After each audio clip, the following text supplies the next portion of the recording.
السلام عليكم ورحمة الله وبركاته.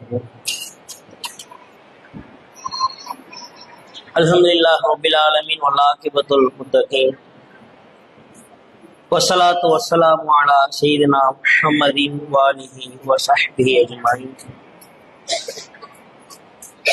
கணிமிகுந்த எல்லாம் அல்லாஹ்வுடைய அடியார்களே, வல்ல இறைவனுடைய அன்பும் அருளும் நாம் அனைவரின் மீது கொள்ளவட்டுமாக. அல்லாஹுவின் அருளால் இறைவன் நாடினால் இன்றைய இரவுதான் ரமலானுடைய கடைசி இரவாக இருக்கும். இதற்கு அடுத்து ரமலான் வர வேண்டும் என்று சொன்னால் ஒரு வருட காலங்கள் இருக்கிறது. அந்த ஒரு வருட காலங்களில் சூழ்நிலை எப்படி எல்லாம் மாறும் என்று தெரியாது.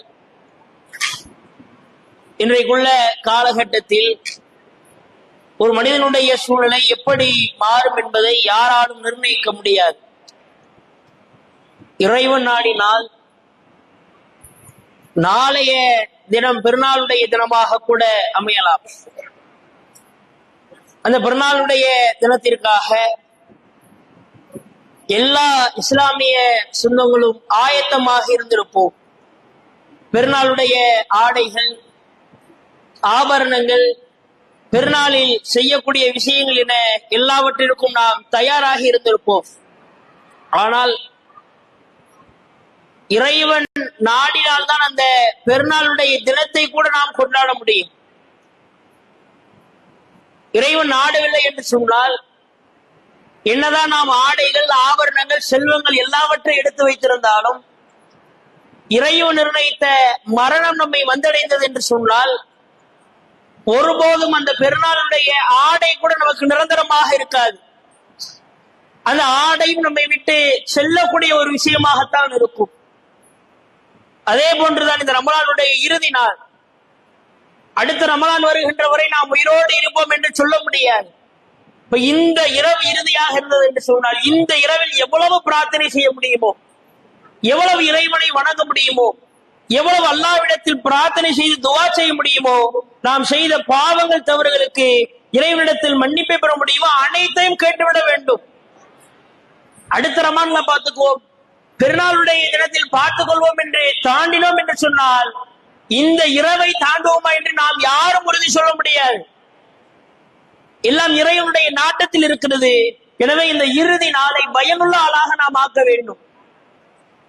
பேச்சுகள் மற்ற விஷயங்களில் ஈடுபடாமல் இறைவனுக்காக இறுதி நாளாக இதை நினைத்து இனி அடுத்த ரமலானில் நாம் உயிரோடு இருப்போமா இல்லையா என்கிற எண்ணத்தோடு இந்த இரவில் பேச்சுகள், சிரிப்புகளை இறைவனுக்காக ஒதுக்கி வைத்து விட்டு இறைவனிடத்தில் கண்ணீர் சிந்தி பிரார்த்தனை செய்ய வேண்டும். நாம் செய்த பாவங்கள், நாம் செய்த தவறுகள், நாம் செய்த அநீதிகள், நாம் தெரிந்தோ தெரியாமல் யாருடைய மனது புண்படக்கூடிய வகையில் பேசியிருந்தால், நடந்திருந்தால், அடுத்த மலர் மண்புடக்கூடிய வகையில் நாம் ஏதேனும் செயல்பாடுகளை செய்திருந்தால், நம்முடைய பெற்றோர்கள், நம்முடைய குடும்பத்தார்கள், நம்முடைய இரத்த சொந்தங்கள், நம்முடைய பிள்ளைகள், கணவன் மனைவி யாருக்கும் நாம் ஏதேனும் சூழ்நிலையில் அநீதி வைத்திருந்தால் அது அல்லாஹ்விடத்தில் இன்றைக்கு தௌபாவை தேட வேண்டும். ஏன்னா இந்த ரமலானுடைய மாதத்தில் செய்யக்கூடிய பிரார்த்தனைகளை அல்லாஹ் அதிகமாக விரும்புகிறார். இதை உள்ளத்தில் முதலாவதாக பதிய வைக்க வேண்டும். இந்த இறுதி ரமலானுடைய நேரத்தில் ஒரு முக்கியமான ஒரு நபித்தோழரினுடைய வரலாற்றை நாம் பார்ப்போம். ஏன்னா நபித்தோழர்களுடைய வரலாற்றுகள் எல்லாம் ஒவ்வொரு நபித்தோழருக்கும் அல்லாஹ் ஒவ்வொரு சிறப்பை வழங்கி இருக்கிறார். அது இன்றைய தினம் பார்க்கக்கூடிய நபித்தோழர் யார் என்று சொன்னால் ஸஅத் இப்னு முஆத் ரலியல்லாஹு அன்ஹு அவர்கள். இவர்களை பற்றி வரக்கூடிய வரலாற்று செய்திகள் அதிகமானவை உண்மைத்தன்மையாக இருந்தாலும் ஒரு சில ஹதீஸ்கள், ஒரு சில விஷயங்கள் மாற்றமாக இருக்கிறது. ஆனால் இந்த ஹதீஸ்களில், இந்த நபித்தோழருடைய வரலாற்றுகளில் இது உண்மைத்தன்மையா, இது சரியா என்று ஆராய்வதை விட இதில் நாம் பெறக்கூடிய படிப்பினை என்னவென்பதை நாம் புரிந்து கொள்ள வேண்டும். இது சரியானதா, இது சஹீஹானதா, இது உண்மையானதா என்று ஆராய்வதை விட நாம் பெறக்கூடிய படிப்பினை என்ன? இப்படி ஒரு நபித்தோழர் இந்த உலகத்தில் வாழ்ந்து வர்ணித்திருக்கிறாரே, நாம் செய்யக்கூடிய விஷயங்கள் என்னவென்பதை உண்மையில் உள்ளத்தால் புரிந்து கொள்ள வேண்டும். இறைவன் இருக்கிறார்ல, ஒவ்வொரு நபித்தோழருக்கும் அல்லாஹ் ஒவ்வொரு ஆற்றலை கொடுத்திருக்கிறார். அது நமக்கு தெரியவே தெரியாது. ஒவ்வொரு நபித்தோழருக்கும் இறைவன் ஒவ்வொரு சிறப்பை கொடுத்தான். பிலால் ரலியல்லாஹு அவர்களை பற்றி கடந்த ரமலானில் நாம் பார்த்தோம். பிலால் அலிக்கு அல்லாஹ் கொடுத்த சிறப்பு என்ன? இறைவனுடைய முக்கிய ஆலயங்களில் வாங்கு சொல்லக்கூடிய பாக்கியத்தை கொடுத்தார். சொர்க்கத்திற்கு தகுதி என்கிற அறிவிப்பை கொடுத்தார். பிலாலுடைய கோபம் படைத்த ரப்புல் ஆலமீனுடைய கோபம் என்கிற சிறப்பை கொடுத்தான். அதே போன்று இந்த நபித்தோழருக்கும் அல்லாஹ் ஒரு சில சிறப்பை சொல்லி இருக்கிறார். அந்த சிறப்புகள் எவ்வாறு என்று பார்ப்போம். முதலில் ஸஅத் இப்னு முஆத் அவர்கள், இவர்கள் இஸ்லாத்தில் பயணித்த ஆண்டுகள் என்ன தெரியுமா? ஹதீஸ்களின் அடிப்படையில் பார்த்தால் 6 ஆண்டுகள் இல்லை, 7 ஆண்டுகள் தான் இந்த இஸ்லாமிய மார்க்கத்தில் பயணித்தார்கள். 30 வயசு நெருக்கத்தில் இஸ்லாத்தை ஏத்துக்கிறாங்க. 37வது வயதில் தன்னுடைய மரணத்தை அடைந்து விடுகிறார்கள். வெறும் 7 வருடங்கள். இந்த 7 வருடங்களில் இவர்கள் நடந்து கொண்ட விஷயங்கள், இவர்கள் மூலமாக செய்யக்கூடிய முக்கிய விஷயங்கள் என்னவென்பதை நாம் முதலாவதாக பார்ப்போம். யார் இந்த ஸஅத் இப்னு முஆத் என்று சொன்னால், எப்படி ஆரம்ப காலகட்டத்தில் மக்காவுல ரசூலுல்லாஹ்க்கு ஒரு நேம் இருந்துச்சுல, முகமது நபி உண்மையை பேசுவார், முகமது நபியை போன்று தீர்ப்பு சொல்பவர் யாரும் இல்லை, முகமது சொல்லக்கூடிய தீர்ப்பை ஏற்றுக்கொள்வோம் என்று எப்படி மக்கத்து குறைஷிகள் சொன்னார்களோ அதே போன்று மதீனத்து மக்கள் சொன்னார்கள், நாங்கள் ஸஅத் இப்னு முஆதினுடைய கொள்கையை ஏற்றுக்கொள்வோம். ஸஅத் இப்னு முஆத் நில்லுனா நிற்போம், உட்காருனா உட்காருவோம், செயல்படுனா செயல்படுவோம், நாங்கள் அப்படி அவர்களை பின்பற்றோம் இருந்தாங்க. அப்படி ஒரு நபர் எல்லா மக்களினுடைய உள்ளத்தை கவர்ந்தவர்களாக, எல்லா மக்களுக்கும் பிடித்தவர்களாக, எல்லா மக்களுக்கும் நேசத்திற்குரியவராக இவர் இருக்கிறார். அல்லாஹ்வுடைய தூதர் கூட இந்த இஸ்லாமிய மார்க்கத்தை ஏத்துக்கிட்டு தன்னுடைய உறவுகளிடத்துல, நண்பரிடத்துல ஒட்டுமொத்தமாக இணைத்து இஸ்லாத்தை சொல்லும் பொழுது, முகமதே நீ பைத்தியம் பிடிச்சிருக்கா, நீ நல்லாவே இருக்க மாட்டேன், நாசமா போ என்று உறவுகள் நண்பர்கள் சொன்னார்கள். ஆனால் ஸஅத் இப்னு முஆதுடைய விஷயங்கள் எப்படி தெரியுமா? இஸ்லாத்தை ஒரு நபரின் மூலியமாக அவர்கள் ஏற்றுக்கொள்கிறார்கள். அவர்களுக்கு தகவல் வந்ததன் மூலியமாக முஸஅப் இப்னு உமைர் ரலியல்லாஹு அன்ஹு அவர்கள் ஆரம்பத்தில் மக்காவில் ரசூலுல்லாஹை சந்தித்து இஸ்லாம் சம்பந்தமாக கேட்டு ஸஅத் இப்னு முஆதிடத்தில் அந்த கொள்கையை சொல்லி அவர்களும் அந்த இஸ்லாத்தை ஏற்றுக்கொள்கிறார்கள். இஸ்லாத்தை ஏற்றுக்கொண்ட மாத்திரத்தில் அல்லாஹ்வுடைய தூதர் மக்காவிலிருந்து மதீனாவிற்கு வந்துடுறாங்க. மக்கால வாழ விடல. 13 ஆண்டு கால வாழ்க்கையை நைத்துவத்தை அந்த மக்காவில் கடந்து விட்டு மதீனாவிற்கு வருகிறார்கள். அவர் ரசூலுல்லாஹ் வந்துகிட்டு இருக்கிறாங்க. அவர் ஸஅத் இப்னு முஆத் இஸ்லாத்தை ஏற்றுக்கொள்கிறார். அப்ப தான் சமுதாய மக்கள் கூட்டி எல்லாரையும் நிப்பாட்டி கேட்கிறாங்க, ஸஅதே எதற்கு எங்களை ஒன்று கூட்டினீங்க? உங்களிடத்தில் நான் ஒரு விஷயத்தை சொல்லுவேன், அதற்கு நீங்கள் ஏற்றுக்கொள்வீர்களா? சொல்லுங்க ஸஅதே, என்ன? நான் இறைவனுடைய தூய மார்க்கமான இஸ்லாத்தை ஏற்றுக்கொண்டேன், லா இலாஹ இல்லல்லாஹ் என்கிற கலிமாவை ஏற்றுக்கொண்டேன், என்னோடு நீங்களும் ஏற்றுக்கொள்வீர்களா என்று கேட்கும் பொழுது ஒட்டுமொத்த மக்களுடைய பதில் என்ன தெரியுமா? நஅம் ஸஅத், நாங்கள் அதை ஏற்றுக்கொள்கிறோம், நாங்களும் உங்களோடு நீங்கள் சொல்லக்கூடிய கொள்கையை ஏற்றுக்கொள்கிறோம், லா இலாஹ இல்லல்லாஹ் என்கிற கொள்கையும் விளங்குகிறார்கள். சொன்ன மாத்திரத்தில் அல்லாஹ்வுடைய தூதர்கள் மதீனாவுக்கு வர்றாங்க. வந்தவுடனே அல்லாஹ்வுடைய தூதர்கள் முதலாவதாக ஸஅதை சந்திக்கிறார்கள். ஸஅத் தான் மதீனாவில் ஒரு முக்கிய தலைவராக நிற்கிறார். ஸஅதை அல்லாஹ்வுடைய தூதர் சந்தித்து பேசுகிறார்கள். பேசி முடிச்ச உடனே ஸஅத் என்ன செய்யறார் தெரியுமா? தன் சமுதாய மக்களுக்கு சொல்கிறார், இனிமேல் நம்முடைய தலைவர் முஹம்மது நபி ஸல்லல்லாஹு அலைஹி வஸல்லம் அவர்கள் மட்டும்தான், அவர்கள் சொல்லக்கூடிய கருத்துக்கள் கொள்கைகளை நாம் ஏற்று பின்பற்ற வேண்டும். இனிமே நமக்கு தலைமையாக முஹம்மது நபி அவர்கள் தாங்குவார்கள் என்று தனக்குரிய அந்தஸ்தை, தன்னுடைய பட்டத்தை, தன்னுடைய பதவியை ஒரு கணம் யோசிக்காமல் சிந்திக்காமல் அல்லாஹ்வுடைய தூதருக்கு அப்படியே தாரவாக்குறாரு. மக்களிடத்தில் பேச்சு வருது, ஸஅதை நீயே கொடுக்கிறீங்க, நீங்களே இருங்களே, நீங்களே உங்களுடைய கொள்கைகளை சொல்லுங்களேன், அவர்கள் சொல்லக்கூடிய விஷயத்தை கேட்டு நாங்கள் பின்பற்றுகிறோமே என்று சொல்லும் பொழுது ஷஹாதா இதை மறுத்து சொல்லுகிறார், நான் முகமதை தலைவராக ஏற்றுக்கொள்கிறேன், நீங்களும் ஏற்றுக்கொள்ளுங்கள் என்று சொல்லுகிறார்கள். பேச்சுக்கு மறுவார்த்தை சொல்லாமல் உடனே அவர்கள் பொறுப்பை ஏற்றுக்கொள்கிறார்கள். ஏற்றுக்கொண்ட மாற்றத்தில் காலங்கள் அப்படியே கடந்து செல்கிறது. அவ பக்கத்தில் இருக்கக்கூடிய குறைஷிகள் என்ன செய்கிறார்கள்? முஸ்லிம்களை அழிக்க வேண்டும், முஸ்லிம்கள் இருக்கக்கூடிய இடம் தெரியாமல் ஆக்க வேண்டும், இஸ்லாம் என்கிற ஒரு விஷயம் ஒருபோதும் மலரக்கூடாது என்பவருடைய அனைத்து கருத்துகளையும் ஒட்டுமொத்த மக்களிடத்திலும் யோசனையாக சொல்லுகிறார்கள். அப்ப அல்லாஹ்வுடைய தூதர் அவர்கள் முதலாவதாக பத்ரு போர், அல்லாஹ்வுடைய தூதர் பயந்த ஒரு போர் அது. தன்னுடைய ஆடைகள் கீழே விழக்கூடிய வகையில் அல்லாஹ்விடத்தில் கையேந்தி பிரார்த்தித்தார்கள். அல்லாஹ்வுடைய தூதருடைய அழுகையை பார்த்து அல்லாஹ்வுடைய தூதர் கேட்கிறாங்க மதீனத்து மக்கள்கிட்ட, ஏன் மக்கால வந்திருக்கக்கூடிய மக்கள் குறைவுதான், மதீனத்து மக்கள் அதிகம்.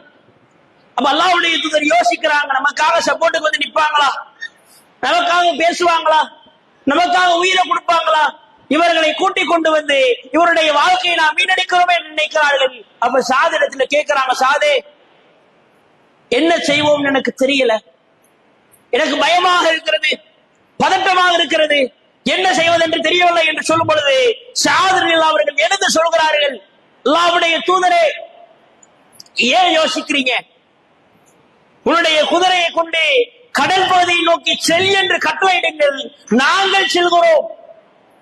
அல்லது இந்த இடத்தை நோக்கி நீ செல் என்று சொன்னால் அந்த இடத்தை நோக்கி செல்கிறோம், அந்த இடத்தில் உன்னுடைய உயிரை கொடு என்று சொன்னால் நானும் என்னுடைய கூட்டமும் உயிரை கொடுக்கிறோம். நீங்க ஏன் பயப்படுறீங்க? பயப்படாதீங்க, கவலைப்படாதீங்க, அச்சப்படாதீங்க, நீங்கள் சொன்னால் உயிர்களை கொடுப்பதற்கு நாங்கள் தயாராக நிற்கிறோம் என்று சொல்கிறார்கள். சொன்ன மாத்திரத்துல அல்லாஹ்வுடைய தூதர்களுக்கு மகிழ்ச்சியாக இருக்கிறது.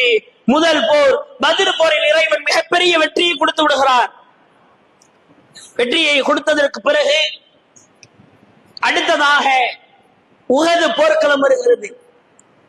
முஸ்லிம்களுக்கு பலகீனம் ஏற்படுத்தக்கூடிய போர்க்களம், முஸ்லிம்களுடைய படையை அச்சுறுத்திய போர்க்களம், ஏராளமான நபித்தோழர்களை இழந்த போர்க்களம், ஏராளமான அன்சாரிகளை இழந்த போர்க்களம், அல்லாஹ்வுடைய தூதர் அவர்கள் ரத்தம் சிந்திய போர்க்களம். அந்த போர்க்களத்தில் ஷாத் ரலியல்லாஹு அன்ஹுடைய செயலை பாருங்களேன். அல்லாஹ்வுடைய தூதர் அவர்கள் டீமை பிரிச்சிடுறாங்க. எல்லா டீமை எப்படி பிரிக்கிறாங்க? போரினுடைய செட்டப்பை பாருங்க. அல்லாஹ்வுடைய தூதர் ஒரு உஹது மலைக்கு மேல ஒரு 50க்கும் மேற்பட்ட நபர்களை நிப்பாட்டி ஜுபைரை தலைமையாக போட்டு, ஒருபோதும் நீங்கள் இந்த இடத்தை விட்டு இறங்கக்கூடாது, நாங்கள் அவர்களை கொண்டாலும் சரி, அவர்கள் எங்களை கொண்டாலும் சரி, எங்களுடைய உடலை பறவைகள் கொத்தி தின்றாலும் சரி, நாங்கள் உயிருக்கு போராடி கொண்டிருந்தாலும் சரி, எங்களுடைய ரூஹ் இறுதி தருணத்தில் சக்கராத்துடைய நேரத்தில் இருந்தாலும் சரி, நீங்கள் இந்த உஹது மலையை விட்டு இறங்கக்கூடாதுன்னு அல்லாஹ்வுடைய தூதர் கட்டளை. அல்லாஹ்வுடைய தூதர் முன்னாடி நிற்கிறாங்க, பின்னாடி 50 வீரர்களை நிப்பாட்டிட்டாங்க. அல்லாஹ்வுடைய தூதருக்கு முன்னாடி ஸஅத் இப்னு முஆத் ரலியல்லாஹு அன்ஹு அவர்கள் இருக்கிறார்கள், சைடுல தல்ஹா இப்னு உபைதுல்லாஹ் இருக்கிறாங்க, இன்னொரு சைடுல அபூ தல்ஹா ரலியல்லாஹு அன்ஹு இருக்கிறார்கள், இன்னொரு ஓரத்துல அபூபக்கர் ரலியல்லாஹு அன்ஹு இருக்கிறார்கள், இன்னொரு ஓரத்துல உமர்ல நிற்கிறாங்க. அல்லாஹ்வுடைய தூதர் இப்படி நிற்கும் பொழுது அல்லாஹ்வுடைய தூதரை சுத்தி ஒரு மிகப்பெரிய முக்கிய தலைவர்கள் ஸஅத் இப்னு முஆத், தல்ஹா இப்னு உபைதுல்லாஹ், அபூ தல்ஹா என்ற 10 நண்பர்கள் சொல்லப்பட்ட தோழர்கள் இருக்கிறாங்கல்ல, அந்த 10 பேர்ல முக்கியமானவங்க எல்லாரும் நிற்கிறாங்க. மத்த எல்லா நபி தோழர்கள் முன்னாடி படையில நிற்கிறாங்க. முஸ்லிம் படை, முக்கிய நபி தோழர்கள், அதுக்கு பின்னாடி அல்லாஹ்வுடைய தூதர், அவங்களுக்கு பின்னாடி அம்பு எய்யக்கூடிய ஒரு 50 வீரர்கள் பின்பக்கம் பார்த்து சரியான ஒரு போர் செட்டப். நிப்பாட்டி எதிரிகள் பின் சைடு வர பாக்குறாங்க, முடியல, அம்பேது விரியக்கூடிய தயாராக நிற்கிறாங்க. ஒருத்தர் மலையில மேல ஏறினானா உடனே 50 கொண்டு அவனை கொல்லக்கூடிய வேலை. பின்னாடி வர்றதுக்கு யோசிக்கிறான், முன்னாடி எதிர்க்க வருகிறான். ஒட்டுமொத்த நபி தோழர்களும் அவர்களை அடித்து துவம்சம் செய்கிறார்கள். ஒவ்வொரு காபிரும் துண்டக்கான குடிய காரணம் விரண்டு ஓடுகிறார். மக்கள் எல்லாம் சிரிக்கிறார்கள். இப்படி ஓடக்கூடிய சூழ்நிலையில முஸ்லிம்களுடைய படை அப்படியே முன்னாடி நோக்கி செல்லுகிறது. இப்ப இந்த நேரத்துல என்னவாகுதுன்னா, எதிரிகளை கொண்டு முஸ்லிம்கள் செல்வதை பார்த்து அல்லாஹ்வுடைய தூதர் ஒரு கட்டளை போடுறாங்க. நான் அவனை கொண்டாலும் அவன் என்னைய கொண்டாலும் என் உயிர் சக்கராத்துல இருந்தாலும் என்னுடைய உடலை பறவைகள் கொத்தி தின்றாலும் இந்த மலையை விட்டு இறங்காதுன்னு சொல்றாங்க. ஆனால் அந்த வீரர்கள் என்ன செய்யறாங்க தெரியுமா? தவறு செய்து விட்டு முஸ்லிம்களுக்கு வெற்றி கிடைத்தது விட்டு உடனே அந்த மலையிலிருந்து கீழே இறங்குகிறார்கள். அதோட என்னவாயிடுச்சு? இதுதாண்டா சாக்குன்னு காபீர்கள் அந்த மலை மேல ஏறுகிறார்கள், இறங்குகிறார்கள். முஸ்லிம்களுடைய படை சென்ட்ரல் நிக்குது. அந்த பக்கமும் காபீர், இந்த பக்கமும் காபீர். என்ன செய்யறதுன்னு தெரியல. மலையை விட்டு கீழே இறங்குகிறார்கள். இந்த நேரத்தில் அம்பெய்யக்கூடிய வீரர்களையும் கொள்கிறார்கள். அல்லாஹ்வுடைய தூதர் கரணாக நிற்கிறார்கள். இந்த நேரத்தில் என்ன நடக்குது தெரியுமா? முஸ்லிம்களுடைய படை சிதறடிக்கப்படுகிறது. யார் என்ன செய்யறது தெரியல. முஸ்லிமே வெட்டி கொள்ளக்கூடிய சூழ்நிலை, யார் என்று அடையாளம் தெரியாத சூழ்நிலை. உடனே என்ன செய்யறாங்க? அல்லாஹ்வுடைய தூதரோடு நின்றவர்களில் இந்த அபூ தல்ஹா அவர்கள், ஸஅத் இப்னு அபீ வக்காஸ் 3 மட்டும் அல்லாஹ்வுடைய தூதரை சுத்தி நிற்கிறாங்க. ரசூலுல்லாஹ், அபூ தல்ஹா, தல்ஹா இப்னு உபைதுல்லாஹ், ஸஅத் இப்னு அபீ வக்காஸ், இந்த அபூபக்கர் அலி, உமர் அலி, நம்ம பார்க்கக்கூடிய ஸஅத் இப்னு முஆத் அலி எல்லாம் களத்துல இறங்கிறாங்க. முஸ்லிம் படை சிதறிக்கப்பட்டுருச்சு. ஏன்னா ஸஅத் இப்னு முஆத் சரியான ஒரு வீரர். சும்மா பேருக்கு ஒரு ஆள் தலைவன் வைக்க முடியாதுல. போர்க்களத்தில் கடுமையான முறையில் போராடக்கூடிய ஒரு நபர் களத்துல இறங்கி எதிரிகளை வெட்டி சாய்த்து கொண்டிருக்கிறார். இந்த நேரத்தில் தான் ஒரு சம்பவம் ஒன்று நடக்கும், கேள்விப்பட்டிருப்போம்.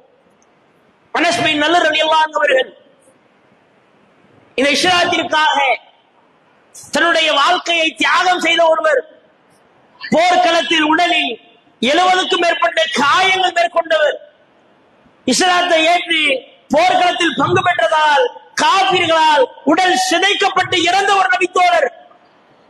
அந்த நபித்தோழர் சொல்றாரு, ஸஅத் இப்னு முஆத் அலி அவர்கள் போர்க்களத்தில் போராடிக்கிட்டு இருக்கிறாங்க. திடீர்னு மக்களிடத்தில் ஒரு வதந்தி பெறுகிறது, முகமது நபி இறந்து விட்டார், முகமது நபி மரணித்து விட்டார். உடனே ஸஅத் இப்னு முஆத் அவர்களுக்கு கடுமையான வருத்தம். சொல்லிட்டு எதிரிகளை வெட்டி அல்லாஹ்வுடைய தூதரை பார்ப்பதற்கு விரைந்து ஓடுகிறார். அப்ப ஓடும்போதுதான் அனஸ் பின் நல்லர் சொல்லுகிறார், ஸஅத் எங்க ஓடுற? அந்த உஹது மலையினுடைய அடிவாரத்தில் நான் சொர்க்கத்தினுடைய வாடை நுகர்ந்து கொண்டிருக்கிறேன், நீ எங்க போற?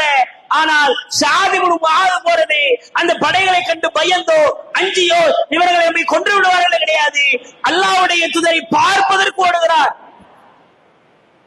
அனஸ் பின் நல்லர் அவர்கள் எதிரிகளோடு போராடி தன்னுடைய உயிர் போய் வருகிறது. ஸஅத் அலி அல்லாஹ்வுடைய தூதரை போய் பார்க்கிறாங்க. அல்லாஹ்வுடைய தூதருடைய கடவாய் பற்கள் உடைக்கப்பட்டு தலையில் அடிபட்டு அல்லாஹ்வுடைய தூதருக்கு இரத்தங்கள் ஓடுகிறது. அதை பார்த்து ஸஅத் அலி அவர்கள் துடிதுடித்து விடுகிறார்கள், கண்ணீர் வடித்து அழுகிறார்கள். தப்பு பண்ணிட்டோமே, அல்லாஹ்வுடைய தூதரை தனியாக விட்டுவிட கூடாது, முஸ்லிம்களுடைய படை சிதறடிக்கப்படுகிறது என்று நினைத்து அல்லாஹ்வுடைய தூதருக்கு காயத்தை ஏற்படுத்தி விட்டோம் என்று நினைத்து எதிரிகள் மீது கோபத்தை வைத்துக் கொண்டு இனி அல்லாஹ்வுடைய தூதரை விட்டு நகரக்கூடாது என்று அல்லாஹ்வுடைய தூதர் கருணாக இருக்கிறார்கள். அபூ தல்ஹா இப்னு உபைதுல்லாஹ், அபூ தல்ஹா இவர்களும் பாதுகாத்து கூட்டிட்டு வர்றாங்க. பார்த்த உடனே காபிர்களுக்கு மகிழ்ச்சி, அல்லாஹ்வுடைய தூதரை அடிச்சாச்சு, முஸ்லிம்களுடைய படையை சிதறடிக்காச்சு, இனி முஸ்லிம்களால் எதுவும் செய்ய முடியாது என்கிற சூழ்நிலை வருகிறது. இந்த ஒட்டுமொத்த வெறியையும் ஒட்டுமொத்த கோபத்தையும் தூதரை அடிச்சிங்க என்கிற வெறியை உள்ளத்தில் வைத்துக் கொண்டு ஸஅத் இப்னு முஆத் அவர்கள் தன்னுடைய வாழ்க்கையில பயணிக்கிறாங்க.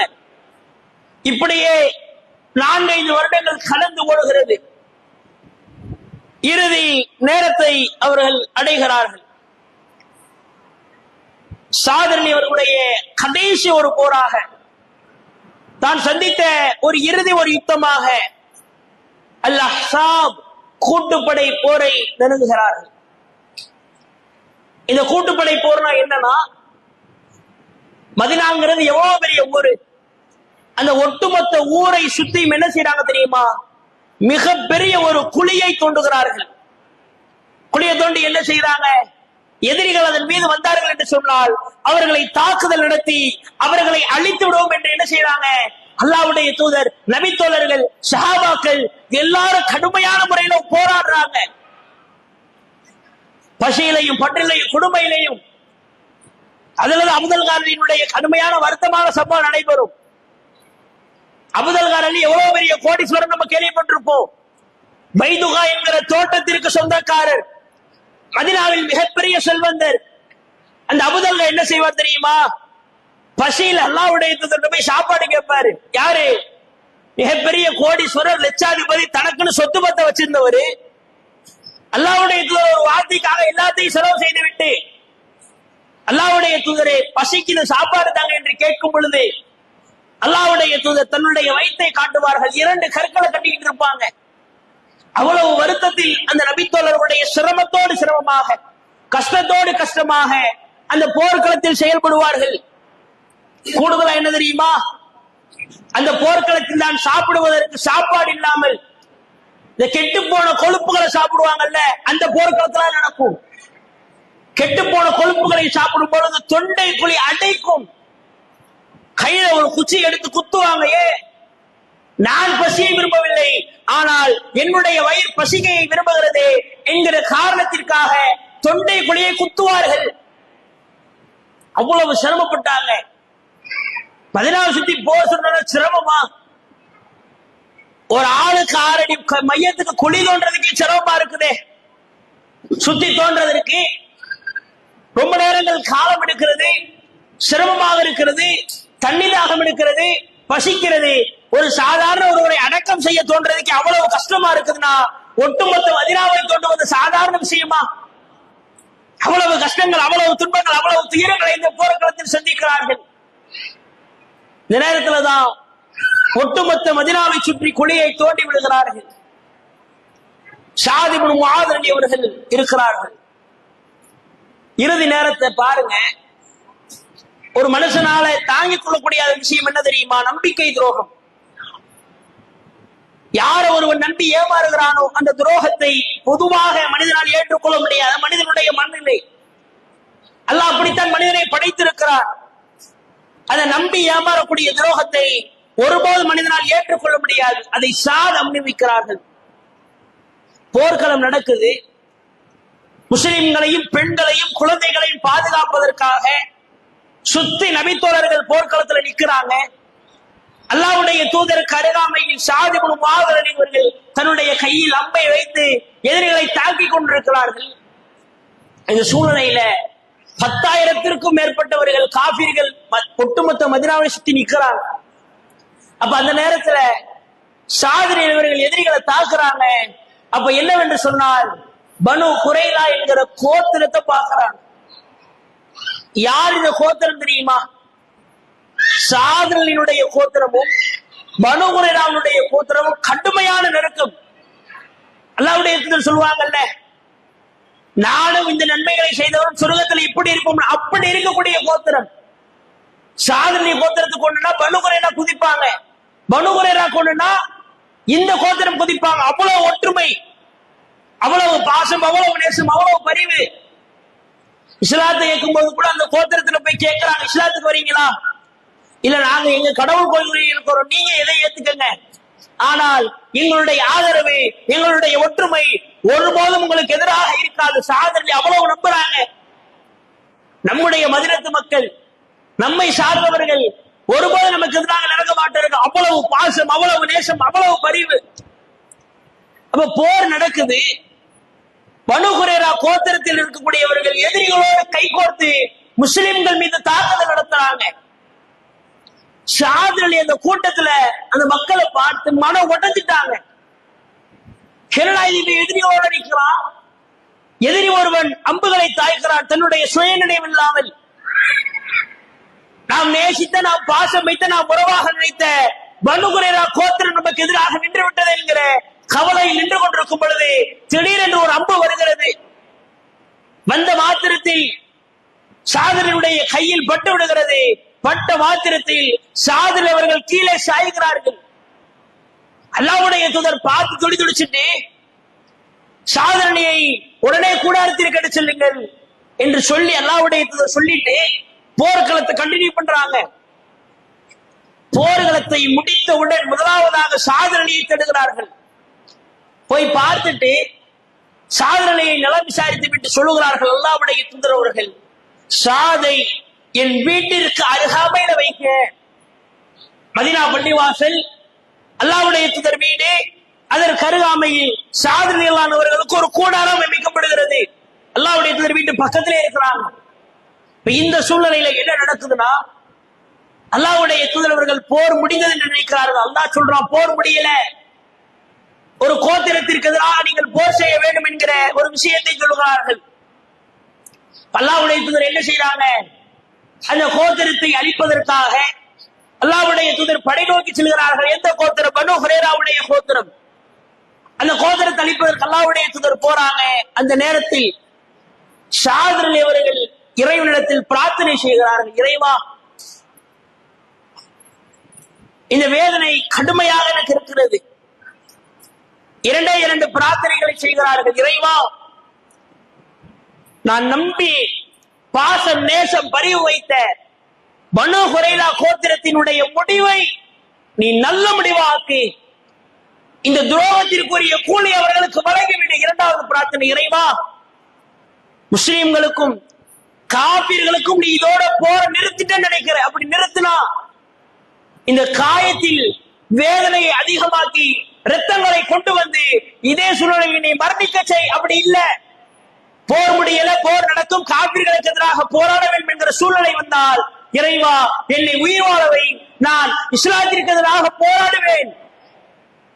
எந்த தூதரை எந்த நபியை அடித்தார்களோ, எந்த நபியை ஊரை விட்டு விரட்டினார்களோ, எந்த நபிக்கு எதிராக ஆயுதங்களை ஏற்றினார்களோ, எந்த நபியினுடைய கணவாய் பொருட்களை உடைத்தார்களோ, அதே சூழ்நிலைக்கு அவர்களை ஆளாக்குவேன். இறைவா, என்னை நீ உயிர் வாழவை. இரண்டே பிரார்த்தனை. அல்லாஹ்விடத்தில் கண்ணீரோடு கேட்கிறார்கள். அந்த இரண்டு பிரார்த்தனையும் அல்லாஹ் ஏற்றுக்கொள்கிறான். யோசித்து பாருங்க, பிரார்த்தனை கேட்டா உடனே ஏற்றுப்பான்னு சொல்ல முடியுமா? ஒரு நபி கேட்கிறாங்க, அதுக்கு ஒரு முக்கியத்துவம் இருக்கிறது. ஒரு நபி அல்லாஹ்விடத்தில் கேட்கிறாங்க, அல்லாஹ் வஹி மூலமா சொல்லுவான். ஒரு சாதாரண நபி தோழர் அல்லாஹ்விடத்தில் கேட்கிறார், அல்லாஹ் அந்த பிரார்த்தனையை உடனே ஏற்றுக்கொள்கிறான். முஸ்லிம்களுக்கும் காபிர்களுக்கும் இறுதியான போர் அகல் போர் மட்டும்தான். முஸ்லிம்களுக்கு அல்லாஹ் இதன் மூலியமாக வெற்றியை கொடுக்கிறான். முதல் விஷயம். இரண்டாவது விஷயம் என்ன தெரியுமா? இந்த பனூ ஹுரைரா கோத்திரம் வந்து முஸ்லிம்களுக்கு எதிராக செயல்பட்டாங்கல்ல, அவர்களுக்கு எதிரான முடிவை சொல்வதற்கு அல்லாஹ் சாதிக்கை உரிமையை வழங்குகிறான். அல்லாஹ்வுடைய தூதர் போறாங்க. பனூ ஹுரைரா ஒரு கோட்டைக்குள்ள அடங்கி இருக்கிறாங்க. அவங்களுக்குன்னு ஒரு பெரிய கோட்டை இருக்கும். அந்த கோட்டையில தான் தங்குவாங்க. அப்ப அந்த கோட்டைக்குள்ள நிற்கிறாங்க. அல்லாஹ்வுடைய தூதர் அதற்கு வெளியே மிகப்பெரிய படையோடு நிற்கிறார்கள். கொஞ்ச காலம் இருப்பாங்க. எப்படி வருவாங்கன்னு தெரிந்த உடனே அந்த கோத்திரத்து மக்கள் இறுதியில் வந்து அல்லாஹ்வுடைய தூதர்கிட்ட சரணடைகிறாங்க. முகமது, நாங்க உங்கள்ட்ட சரணடைஞ்சிடறோம். நாங்க செஞ்சது தப்புதான், தவறுதான், உங்க நம்பிக்கை துரோகம் செஞ்சிட்டோம். ஆனால் எங்களுடைய முடிவை சாதுதான் சொல்லணும், நீங்க சொல்லக்கூடாது. ஏன்னா நீங்க வெளியூர் ஆளு, உள்ளூர் ஆளான எங்கள் நண்பனான எங்கள் நெருங்கியவரான சாத் அலி தான் எங்களுக்குரிய முடிவை சொல்லணும். அவர்தான் சரியான தீர்ப்பை வழங்குவார். காரணம், அவர் எங்களுடைய நேசத்திற்குரியவர், எங்கள் பாசத்திற்குரியவர். நாங்க அவரை நேசிக்கிறோம். அவர் தான் பதில் சொல்லணும். அவர் அனுப்புகின்றாங்க. பண்ண சொல்றாங்க அல்லாஹ்வுடைய தூதர். சாத் அலி அழைச்சிட்டு வர சொல்றாங்க.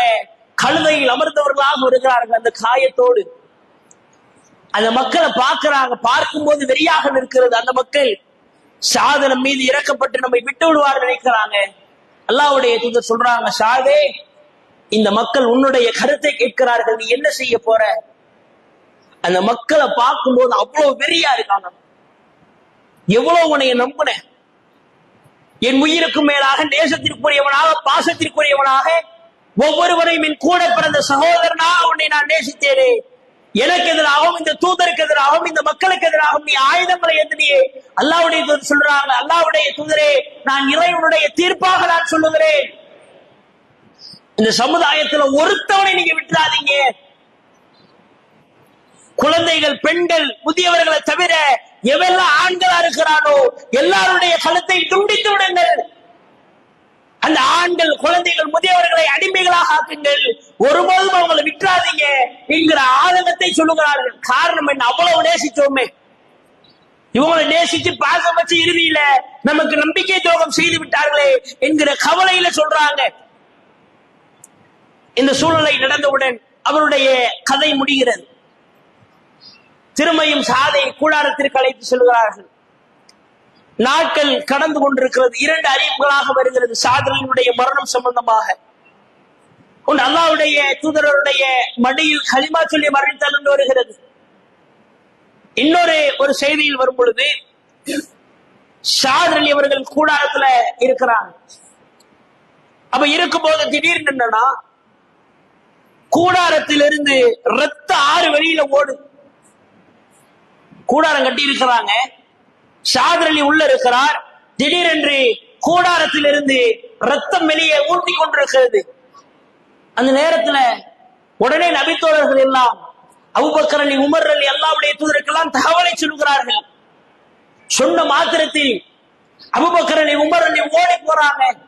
ஓடி போய் பார்த்தால் ஷாத் அலி அவர்கள் மரணித்தவர்களாக இருக்கிறார். அபூபக்கர் அலிக்கு அதை பார்க்க முடியவில்லை. உமர் அலி அவர்கள் அதை பார்த்து திரும்பி அழுகிறார்கள். அபூபக்கர் அலி ஷாத் அலியினுடைய அருகாமையில் உட்கார்ந்து அழுகிறார்கள். அல்லாஹ்வுடைய தூதர் வீட்டுல இருக்கிறாங்க. ஒரு நபித்தோழர் ஓடி போய் அல்லாஹ்வுடைய தூதரை ஷாத் இறந்து விட்டார் என்று சொல்லும் பொழுது அல்லாஹ்வுடைய தூதர் ஓடோடி வருகிறார்கள். பார்த்தால் ஷாத் அலி அவர்கள் மரணித்தவர்களாக இருக்கிறார்கள். பார்த்த மாத்திரத்தில் அல்லாஹ்வுடைய தூதர் அவர்கள் மனம் உடைந்து விட்டார்கள். ஐயோ, நாம் நேசித்த, நாம் பாசம் வைத்த, நாம் உறவாக நேசித்த நம்முடைய உறவை நாம் இழந்து விட்டோமே. நமக்கு அடைக்கலம் கொடுத்த, நம்மை அரவணைத்த, நம் உயிருக்கு மேலாக நேசித்த நம்முடைய நெருக்கமான ஒரு தோழர் சென்று விட்டாரே. அல்லாஹ்வுடைய தூதர் கடுமையாக கண்ணீர், அபூபக்கர் அலி கண்ணீர், உமர் அலி அது மூலையில் நின்று அழுகிறார்கள். எல்லா நபித்தோழர்களும் மனம் உடைகிறார்கள். ஒட்டுமொத்த மதீனாவும் மயான அமைதியாக இருக்கிறது. முஸ்லிம்களில் இருந்து, யூதர்களில் இருந்து, மற்ற மக்களில் இருந்து எல்லா மக்களுக்கும் நேசத்திற்குரியவராக ஷாத் இருந்தார். வெறும் முஸ்லிம்கள் மட்டும் நேசிக்கக்கூடியவங்களா இல்லை, யூதர்களில் இருந்து, நசாராக்களில் இருந்து மற்ற எல்லா மக்களுக்கும் ஒரு முன்னோடியாக, ஒரு நேசத்திற்குரியவராக, ஒரு பாசத்திற்குரியவராக ஷாத் அலி அவர்கள் இருந்தார்கள். இன்னைக்கெல்லாம் ஒரு மனிதர் அக்கம் பக்கத்தில் இருக்கவங்க கூட ஒற்றுமையா இருக்க முடியல. ஒரு தலைவராக எந்த ஒரு மனிதருக்கும் இடையும் இல்லாமல், எந்த ஒரு மனிதரையும் பகைக்காமல் ஒரு நண்பராக இருக்கிறது எவ்வளவு பெரிய விஷயம். ஒட்டுமொத்த மக்களும் அவரை நினைத்து கண்ணீர் வடித்து அழுகிறார்கள். ஷாத் அலியை நினைத்து அல்லாஹ்வுடைய தூதர் கடுமையாக அழுகிறார்கள். ஏன்? அல்லாஹ்வுடைய தூதர் ஒண்ணுமே இல்லாம இந்த மதீனாவிற்கு வரும் பொழுது தன்னுடைய ஆட்சியை, தன்னுடைய பதவியை, தன்னுடைய தலைவருடைய அந்தஸ்தை தனக்கு தூக்கி கொடுத்தவர் ஷாத். இந்த ஷாத் கூடுதலாக அல்லாஹ்வுடைய தூதருக்காக எல்லாவற்றையும் செய்தார். பொருளாதார ரீதியிலும் சரி, உடல் ரீதியிலும் சரி, தூதருக்காக அரும்பாடுபட்டவர் இந்த ஷாத். கூடுதலாக என்ன தெரியுமா? அந்த ஷாத் மரணித்ததனுடைய இறுதி நேரத்தில் அவர்களுக்கு கிடைத்த துன்பமும் துயரமும் என்ன தெரியுமா? அல்லாஹ்வுடைய தூதர்களாக கண்ணீர் வடி தழுகக்கூடிய வகையில் அல்லாஹ் கொடுத்த பெரிய அந்தஸ்து என்ன தெரியுமா? ஷாத் அலி இறந்தவுடன் அந்த ஷாத் அலியினுடைய இறுதி நேரத்தில் அவருடைய ஜனாசாவை தூக்குகிறார்கள். ஜனாசாவை தூக்கும் பொழுது ஜனாசாவினுடைய உடலினுடைய எடையே இல்லாம இருக்குது. நீங்களா ஜனாசாவை தூக்க எத்தனை பேர்? 10 பேர் 15 பேர் நிக்கிறோம், மாத்தி மாத்தி தூக்கணும்னு. ஆனால் ஷாத் அலியினுடைய ஜனாசாவை தூக்குகிறார்கள். எடை மிகவும் குறைவாக இருக்கிறது. ஆனா ஷாத் அலி நல்ல திடகாத்திரமாக, வீரனாக, மிகப்பெரிய மக்களுக்கு மத்தியில் ஒரு ஜாம்பவனாக வாழ்ந்த ஒரு மனிதன். அந்த மனிதனுடைய எடை குறைவானதும் ஒட்டுமொத்த மக்களும் யோசிக்கிறார்கள். அல்லாஹ்வுடைய தூதர் சொல்லுகிறார்கள், இந்த ஷாத் அலியுடைய ஜனாசாவை தூக்க அல்லாஹ் மலக்குமார்களை அனுப்புகிறான். யோசிச்சு பாருங்க, எவ்வளவு தூய்மையான மலக்குமார்கள், யாருக்கும் கிடைக்காத ஒரு அந்தஸ்து. எத்தனை நபிமார்கள் இருந்தார்கள், எத்தனை நபிமார்கள் இறைவனுடைய பாதையில் இருந்திருக்கிறார்கள். அல்லாஹ்வுடைய தூதர் மரணித்திருக்கிறார். கொடுக்கிறார்கள். ஆனால் எந்த ஒரு நபிக்கும் எந்த ஒரு முக்கியஸ்தர்களுக்கும் கொடுக்காத ஒரு அந்தஸ்தை அல்லாஹ் இந்த நபித்தோழருக்கு கொடுக்கிறார். வானத்தில் இருந்து 1000க்கும் மேற்பட்ட மலக்குமார்கள் இறங்கி அல்லாஹ்வுடைய தூதருக்குரிய நேசத்திற்குரிய பாசத்திற்குரிய சாதனுடைய ஜனாசாவை தூக்கி செல்கிறார்கள். யோசிச்சு பாருங்க, ஒரு மலக்குமாருடைய அந்தஸ்தை பெறுகிறார் என்று சொன்னால், மலக்குமாரவருடைய ஜனாசாவை தூர்க்கிறார் என்று சொன்னால் எப்படிப்பட்ட ஒரு சிறந்த மனிதராக இருந்திருப்பார். காரணம், இந்த இஸ்லாத்திற்காக அவர்கள் செய்த தியாகங்கள் அதிகம், இந்த இஸ்லாத்திற்காக அவர்கள் பட்ட கஷ்டங்கள் அதிகம், இந்த இஸ்லாத்திற்காக அவர்கள் சிந்திய ரத்தங்கள் வேர்வைகள் அதிகம். அதனால்தான் இறைவன் மலக்குமார்கள் மூலம் தூக்க செல்கிறார். இந்த பாக்கியம் நமக்கு கிடைக்குமா? எவ்வளவு பெரிய பாக்கியத்தை பெற்றவர்களாக இருக்கிறார்கள். இறுதியில அவருடைய ஜனாசாவை தூக்கி சென்றதற்கு பிறகு கபருக்குள்ள வைக்கிறாங்க. அல்லாஹ்வுடைய தூதர் கபரில் வைத்ததற்கு பிறகு சுபஹான் அல்லாஹ் என்று சொல்லுகிறார்கள். சிறிது நேரம் கழித்து அல்ஹம்துலில்லாஹ் என்று சொல்லுகிறார்கள். சொல்லியதற்கு பிறகு ஷாதனையை இறுதியாக பார்த்துவிட்டு அல்லாஹ்வுடைய தூதர் அவருடைய ஜனாசாவை மூடிவிட்டு செல்கிறார்கள். அல்லாஹ்வுடைய தூதர்கிட்ட கேட்கிறாங்க, அல்லாஹ்வுடைய தூதரே, ஏன் கபர்ல வித்தியாசமா நீங்க சொன்னீங்க? சுபஹான் அல்லாஹ்னு சொன்னீங்க, அல்ஹம்துலில்லாஹ் சொன்னீங்களே, எதற்காக நீங்கள் சொன்னீர்கள் என்று சொல்லும் பொழுது யோசிச்சு பாருங்க.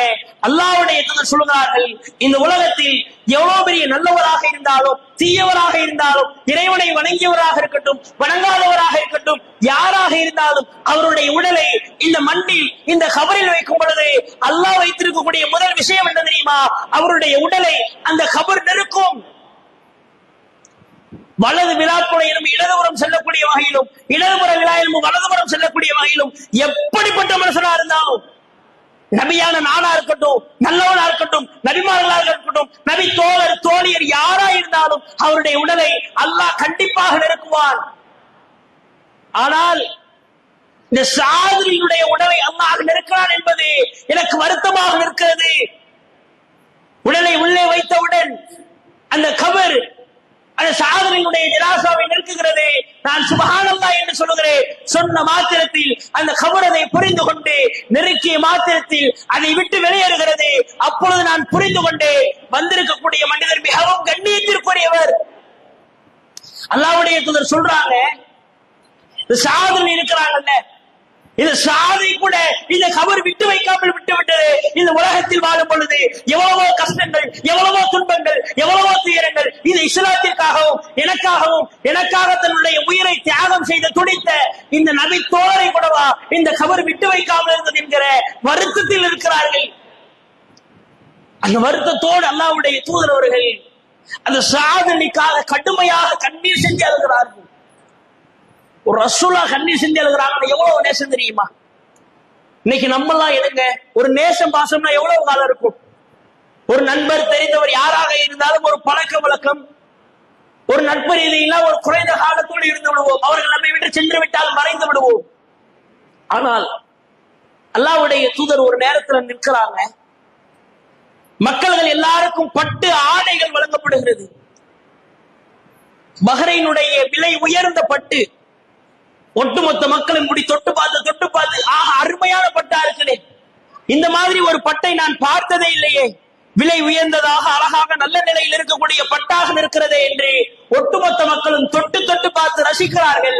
அல்லாஹ்வுடைய தூதர் சொல்லுகிறார்கள், என்னடா பட்டு இது, நாளை மறுமை நாளில் என்னுடைய தோழர் சாதுக்கு அல்லாஹ் கொடுக்கக்கூடிய கைக்குட்டை இதைவிட பிரம்மாண்டமாக இருக்கும். யோசிச்சு பாருங்க. மரணித்த நபி தோழரை நினைவோடு வைத்திருக்கக்கூடிய ஒரு தோழராக இருந்தார். காரணம், அவ்வளவு நேசத்திற்குரியவராக பாசத்திற்குரியவராக நபி தோழர் இருந்தார். அவ்வளவு வருத்தம்.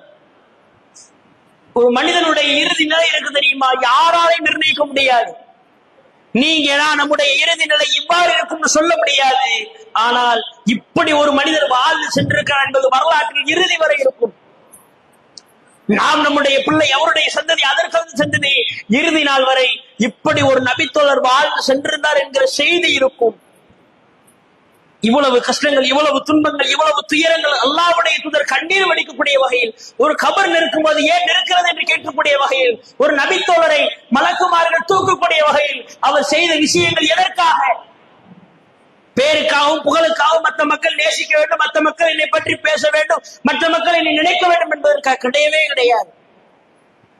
படைத்த இறைவனான ரப்புல் ஆலமீன் என்னை சொல்ல வேண்டும், படைத்த இறைவனான ரப்புல் ஆலமீன் என்னை நேசிக்க வேண்டும், அந்த ஒரே ஒரு ஆசைதான்.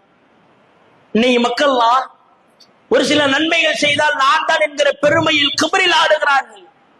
இது என் முயற்சி, என் ஆற்றல், என் சக்தி, இது எல்லாம் எனக்கு கிடைக்கக்கூடிய விஷயம் என்று நினைக்கிறார்கள். யோசிச்சு பாருங்க, நபித்தோழர்கள் அப்படி நினைச்சு தியாகம் செஞ்சிருந்தா அல்லாஹ் இன்னைக்கு இந்த நிலைக்கு வச்சிருப்பானா? யோசிச்சு பாருங்க, அந்த சாதனை நினைப்பாங்களா? நான் மரணித்ததற்கு பிறகு 1400 வருடங்களுக்கு பின்னால் ராமநாதபுரத்தில் மங்களக்குடி ஒரு ஊர்ல என்னை பற்றி நினைவு கூறுவார்கள். ஒட்டுமொத்த மக்கள் என்னை பற்றி நினைப்பார்கள். நான் செய்த கஷ்டங்கள், நான் பட்ட தியாகங்கள், இந்த இஸ்லாத்திற்காக நான் சிந்திய ரத்தங்கள் எல்லாவற்றையும் நினைப்பார். நினைச்சிருந்தாங்களா? அப்படி நினைச்சு பார்த்தவருடைய வாழ்க்கை நன்மை செய்தார்களா? கிடையாது. இறைவனுக்காக ஒவ்வொரு நன்மையும் செய்தார்கள். காரணம், இந்த உலகத்தில் எதுவுமே நிரந்தரம் கிடையாது. யோசிக்குங்க, உடலாக இருக்கட்டும், செல்வமாக இருக்கட்டும், பொருளாதாரம் இருக்கட்டும், காசாக இருக்கட்டும், பணமாக இருக்கட்டும், எதுவும் நிரந்தரம் கிடையாது. நான் போட்டிருக்க ட்ரெஸ் நிரந்தரம் கிடையாது. நாளை பெருநாளைக்கு எடுத்து வைத்திருக்கக்கூடிய ஆடை நிரந்தரமானது கிடையாது. பெருநாளைக்காக சேர்த்து வைத்திருக்கக்கூடிய ஆபரணங்கள் நிரந்தரமானது கிடையாது. நம்முடைய வாழ்க்கைக்காக சேர்த்து வைக்கக்கூடிய சொத்து பத்துக்கள் எதுவும் நிரந்தரமானது கிடையாது. நிரந்தரம் அனைத்தும் இறைவனுக்காக செய்யக்கூடிய நல்ல அமல்கள் மட்டும்தான். அதை நினைத்துதான் ஒவ்வொரு நபித்தோழர்களும் தன்னுடைய வாழ்க்கையில் தியாகம் செய்திருக்கிறார்கள். நீங்க நம்ம எல்லாம் ஒவ்வொரு தியாகம் செய்ய யோசிக்கிறோம். இந்த பாருங்க, இது எவ்வளவு முக்கியமான காலம். அல்லாஹ்வுடைய தூதர் காலத்துல இளைஞர்கள் எப்படி இருந்தாங்க தெரியுமா?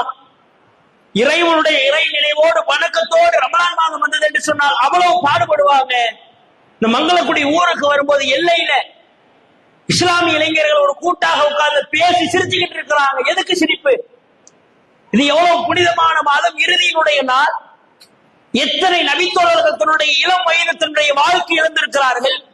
எவ்வளவோ சிரமங்கள், கஷ்டங்கள், துன்பங்கள். எதற்காக? நாளைக்கு இப்படி வெளியில உட்கார்ந்து பேசணும் என்பதற்காகவா? மறுமையில் என் மக்கள் கஷ்டப்படக்கூடாது, அவ்வளவு அரும்பாடுபட்டிருக்கிறார்கள். இந்த நபித்தோழர்கள் இவ்வளவு தியாகம் செஞ்சிருக்கிறாங்க. உள்ளத்துல நினைக்கணும், இவ்வளவு செய்வதற்குரிய காரணம் என்ன? ஒரே ஒரு விஷயம், இறைவனை நேசித்தார்கள். அதில் இருக்கக்கூடியது நம்முடைய பிள்ளை ஒருவனாக இருக்கலாம், நம்முடைய உறவுகளில் ஒருவனாக இருக்கலாம். அவனுக்கு கொடுத்த படிப்பனை என்ன? அவனுக்கு சொல்லிக் கொடுத்த விஷயங்கள் என்ன? இதை போன்று இஸ்லாத்திற்காக ஏராளமான நபி தோழர்கள், தோழியர்கள் தியாகம் செய்திருக்கிறார்கள். அந்த தியாகம் வெறும் புத்தகத்திற்காகவா? ஒரு பதிவேட்டிற்கு வைத்துக் கொள்வதற்கா? அதெல்லாம் படித்து படிப்பினை பெற வேண்டாமா? அப்ப இது எல்லாவற்றையும் நாம் உள்ளத்தில் புரிந்து கொள்ள வேண்டும். காரணம் என்ன? இந்த ஒவ்வொரு நபித்தோழர்களுடைய இரத்தத்திற்கு பின்னால் மிகப்பெரிய ஒரு முக்கியத்துவம் வாய்ந்த அறிவுரை இருக்கிறது. அதை நம்முடைய வாழ்க்கையில் படிப்பனையாக எடுத்துக்கொள்ள வேண்டும். எத்தனையோ நபித்தோழர்கள் எவ்வளவோ கஷ்டங்கள், துன்பங்கள், துயரங்களை பெற்றிருக்கிறார்கள். எந்த நபித்தோழரும் சாதாரணமாக சொகுசாக தன்னுடைய வாழ்க்கையில மகிழ்ந்தவர்களாக கிடையாது. இந்த அல்லாஹ்வுடைய தூதர் நன்மாரையும் சொல்லப்பட்ட 10 நபித்தோழருடைய வரலாறு எடுத்து படிச்சிருக்கிறீங்களா? எல்லாம் நிம்மதியான வாழ்க்கையை வாழ்ந்தவங்களா கிடையாது. அபூதல்காரனுடைய மரணத்தினுடைய நேரம் தெரியுமா? நம்மளாம் நினைக்கிறோம், நான் மௌத்தா போனா இந்த மங்களக்குடி கபரு தான் எனக்கு, இந்த மங்களக்குடியில இந்த இடத்துல அடக்கம் பண்ணுங்க. ஆனால் அபூதல்கா எவ்வளவு பெரிய செல்வந்தர், அவரை எங்க அடக்கம் பண்ணாங்க அவங்க பிள்ளைக்கு தெரியல, அவங்களை எங்க அடக்கம் பண்ணாங்க தன் மனைவிக்கு தெரியல. தான் பிறந்து வளர்ந்த ஊரில் தன்னுடைய ஜனாசாவை கூட அடக்கம் செய்ய முடியாத நிலைக்கு சென்ற நபித்தோழர்கள் இருக்கிறாங்க. தன்னுடைய வாழ்க்கையில் ஒட்டுமொத்த விஷயத்தை இழந்த நபித்தோழர்கள் இருக்கிறாங்க. போர்க்களத்திலேயே தன்னுடைய வாழ்க்கையை முடித்த எத்தனை நபித்தோழர் இருக்கிறாங்க. காரணம் என்ன தெரியுமா? இறைவனுக்காக தன்னுடைய வாழ்க்கையை அர்ப்பணித்தாங்க. இந்த 50 வருஷம் 60 வருஷம் தன்னுடைய வாழ்க்கையில காசு பணம் பொருளாதாரத்திற்காக செய்த எண்ணத்தை கொண்டு செல்ல போகிறோம். இறைவனிடத்துல யா அல்லாஹ், கஷ்டப்பட்டு என்னுடைய வாழ்க்கையில் 20-30 வருடங்கள் சம்பாதித்து ஒரு வீடை கட்டிட்டு அந்த வீடை வச்சுக்கணும், அல்லாஹ் வச்சுக்குவானா? எனக்குன்னு ஒரு 10 ஏக்கர்ல இடம் வச்சுக்கிறேன், வச்சுக்குவானா?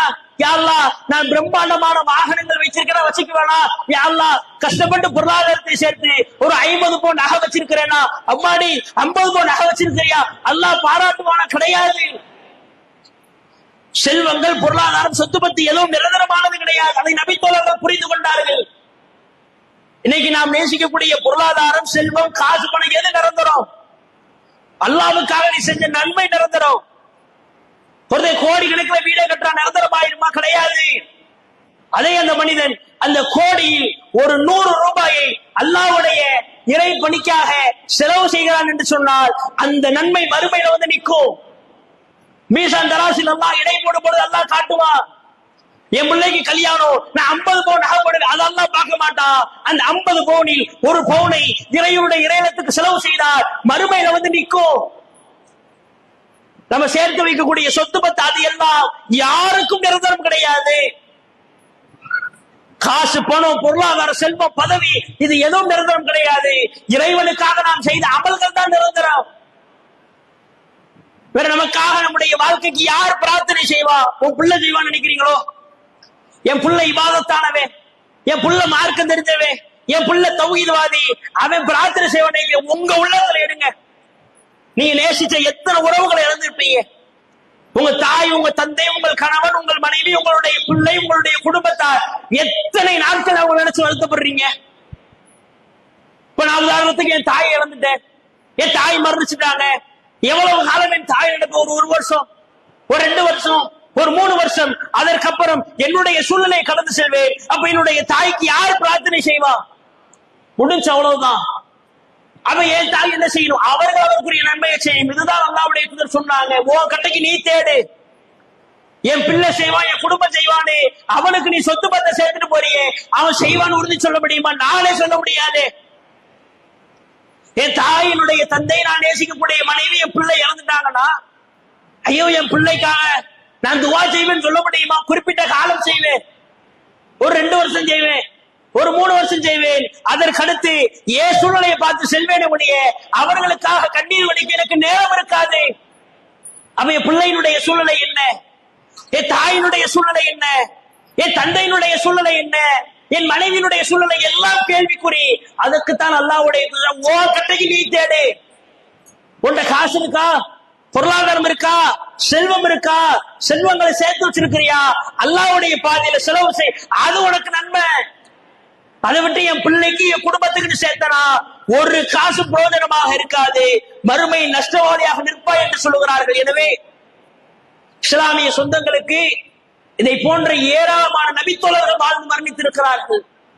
ஒவ்வொரு நபித்தோழருடைய வரலாற்றையும் நம்முடைய வாழ்க்கையில் படிப்பனையாக எடுத்துக்கொண்டு வரக்கூடிய காலகட்டத்தில் எதுவும் நிரந்தரம் இல்லாத வாழ்க்கை, நிரந்தரமான நிச்சய வாழ்க்கை மறுமையில் நாம் செய்த அமல்கள் மட்டும்தான்.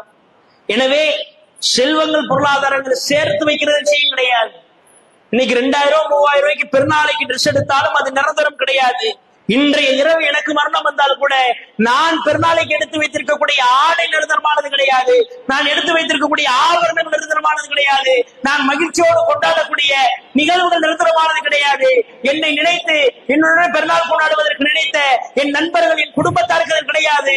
எல்லாருக்கும் அது வருத்தமாக நிற்கும். அதுதான் கேள்விக்குறி. யாரு அடுத்த நாள தாண்டுவாங்கன்னு தெரியாது.